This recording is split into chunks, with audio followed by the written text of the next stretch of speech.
अस्सलाम वालेकुम नाज़रीन, आप देख रहे हैं हमारे YouTube चैनल और मैं हूं सुवारिया रहमान। भारत में रहने वाले मुसलमान फाशिल हिंदुओं की जानिब से मुसलसल हेट स्पीच का शिकार हो रहे हैं। हिंदुओं को कोई भी त्यौहार हो मुसलमानों को नफरत अंगेज तकारीर का शिकार बनाए बगैर मुकम्मल नहीं होता, मगर अब भारत के अपने अदाकार भी इस नफरत अंगेज मुहिम के खिलाफ आवाज उठा रहे हैं। भारतीय मीडिया दी वायर को दिए एक खसूसी इंटरव्यू में हेट स्पीच के हवाले से मारूफ अदाकार नसीरुद्दीन शाह ने कहा है कि इस बारे में बोलना वजीर आजम का फर्ज है, हम सब की हिफाजत करना उनका काम है। हुकूमत की खामोशी हैरानकुन है, ये इस सिलसिले में उनकी खामोशी रजामंदी मालूम होती है। नफरत या हेट स्पीच के बारे में बात करते हुए उन्होंने कहा कि ये कोई नई बात नहीं है और हिंदुस्तानियों को नस्लों से नहीं बल्कि कई दहाइयों से इस तरह की गैर जिम्मेदाराना बातों का सामना करना पड़ रहा है। ये हमेशा से था, हमेशा से हमारे मुआशरे में रहते हुए ये सही हालात के इंतजार में रहता है और मौजूदा निजाम ने नफरत अंगेज तकरीर जायज बना दिया है। शाह ने कहा है कि इससे मुझे गुस्सा आता है, लेकिन मुझे ये मज़हक खेस भी लगता है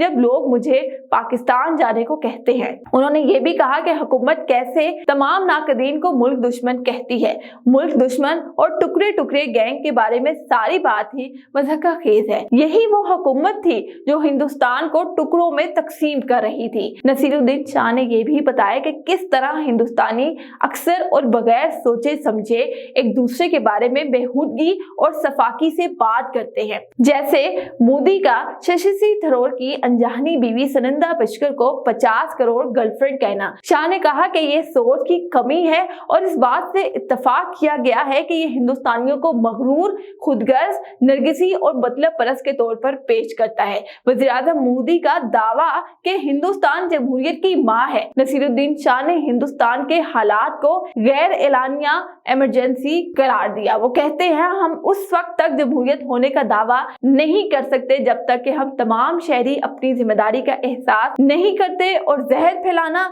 और नफरत और तशद्दुद को फरोग देना बंद नहीं करते।